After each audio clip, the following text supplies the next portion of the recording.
Vamos lá? Olá pessoal, tudo bom com vocês? Bom, faz um tempo que eu não apareço aqui no YouTube, não é mesmo? Estou morando em um novo local, aqui na Tailândia, estou indo para minha segunda temporada.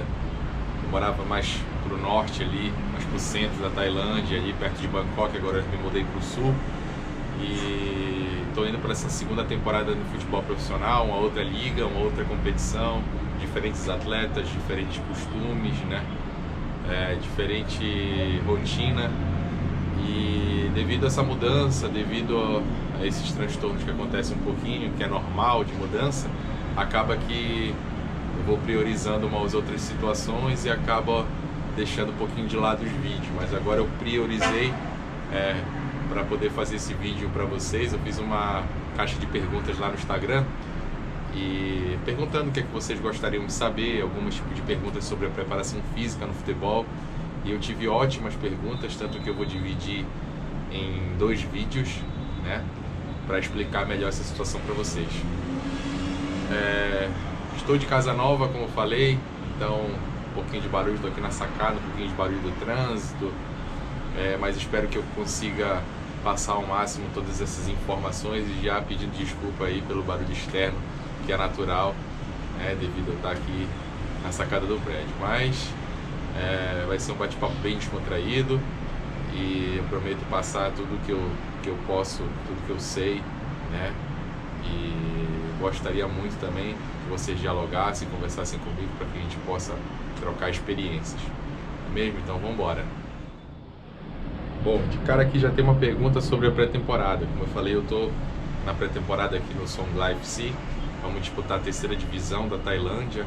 É um campeonato um pouco mais batalhado, tem muito mais times, né? Campos nem sempre tão bons, mas muitos campos, muitos gramados muito bons para praticar e outros não, né? Devido a ser 3ª divisão, como em qualquer outra competição, o nível é um pouquinho mais baixo, mas a guerra é maior ainda. Assim como acontece no Brasil, o campeonato de Série C e Série D é muito competitivo. Aqui na Tailândia também não é diferente. Nós vemos sim muitos clubes estruturados. O clube que eu estou é muito bem estruturado. Tanto vale o investimento agora que eles estão fazendo para poder subir, né, de divisão. E a pergunta é, na pré-temporada, você prepara os atletas com todas as valências ou foca primeiro em cada metabolismo aeróbio, depois resistência de força e assim vai dando continuidade? Bom, eu sempre digo que não tem uma receita de bolo, principalmente na minha chegada, né, falando particularmente no clube.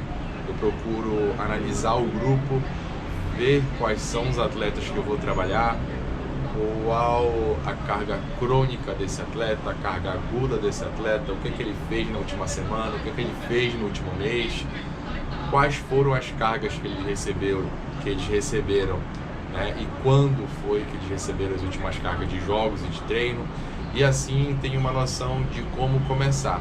As avaliações, elas sempre são muito importantes, então eu costumo fazer a avaliação não na primeira, na segunda semana, quem sabe ali na 3ª semana, que os atletas estão geralmente parados, então eu crio uma readaptação neles e depois dessa readaptação eu faço mais avaliações aeróbicas, avaliações musculares, como saltos, como agora eu estou usando, né, o teste de VO2 30-15, que eu achei interessante aplicar, então apliquei neles para ver como é que está o estado aeróbico desse atleta.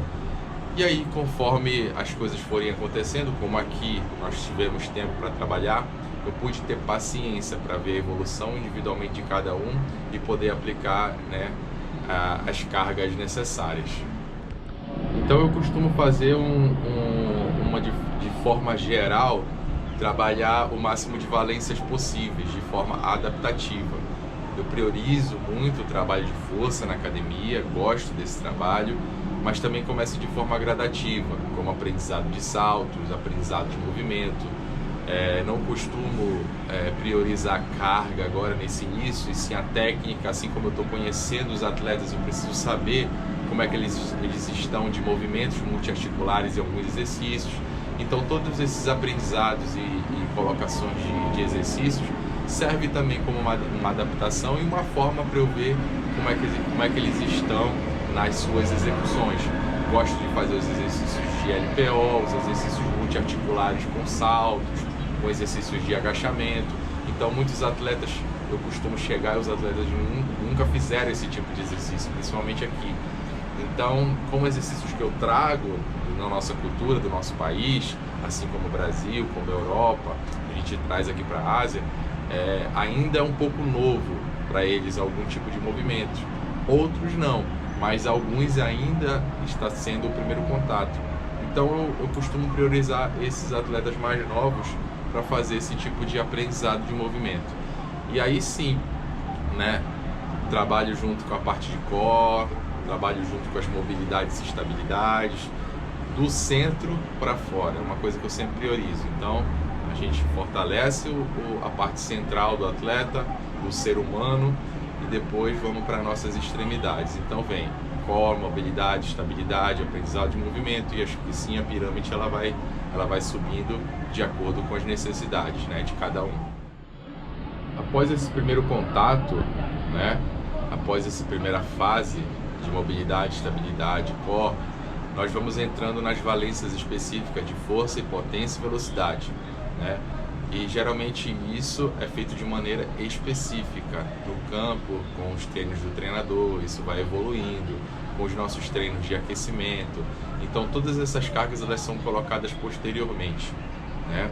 Eu costumo sempre levar a academia para fazer um pré-treino, algo de adaptação, e logo depois que passa dessa primeira fase, eu costumo fazer planilhas individuais, né? Geralmente é um pouco trabalhoso esse tipo de situação, porque são vários atletas e a gente precisa avaliar cada um e ver o que cada um necessita para fazer essas planilhas.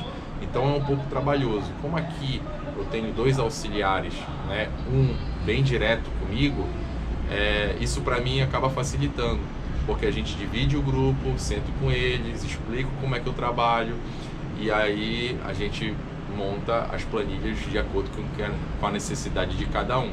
E isso vai nos ajudar lá na frente, apesar de ser um pouco trabalhoso no início, mas lá na frente você vai precisar fazer um treino mais individual, um treino, controlar um pouco mais a carga desse atleta. Às vezes ele está vindo de uma carga alta, precisa fazer um fortalecimento na academia, mas aí tem outros atletas para você trabalhar, mas ele já tem a sua planilha individual, ele já pode vir antes, já pode fazer os seus exercícios que ele já aprendeu, e isso vai te adiantar tempo, né? E o que a gente mais quer no futebol é otimizar o nosso tempo.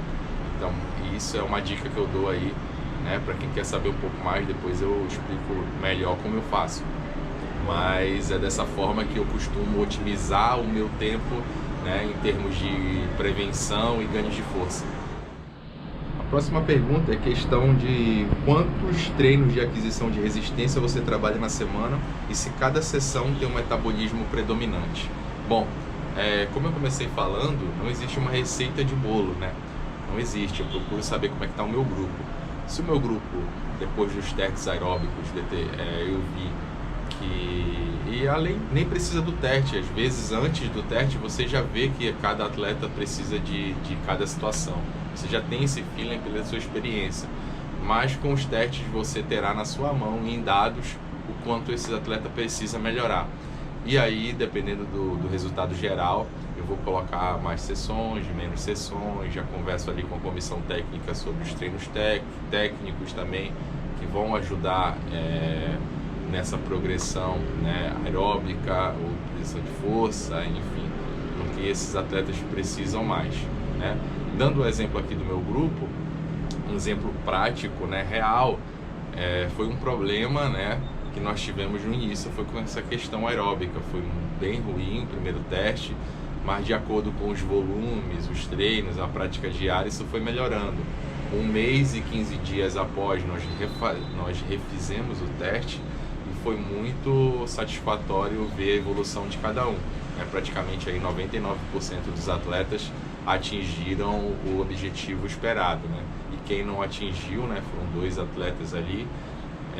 Nós temos aí 24, 23 dias ali de treinamento. Eu já sei que esses atletas aqui precisam um pouco mais, e a gente dá esse feedback ao treinador e fala, ó, fulano precisa de um pouco mais disso fisicamente para melhorar e tudo mais, e assim ser ajustado. Bom, essa foi a primeira parte dos nossos vídeos. Vamos ver se no próximo vídeo consigo fazer em um local mais apropriado para evitar aí esses barulhos externos, para que a gente possa entender e compreender muito melhor, né? Compartilhem, curtam, né? Se inscrevam no canal para que a gente possa conversar um pouco mais, né? Dialogar um pouco mais, trocar mais experiências, tá legal? E no próximo vídeo eu venho com as outras perguntas, respondendo o que os telespectadores aí, nossos inscritos, mandaram para nós, tá legal? Um grande abraço, sucesso na temporada, Deus abençoe a vida de cada um de vocês.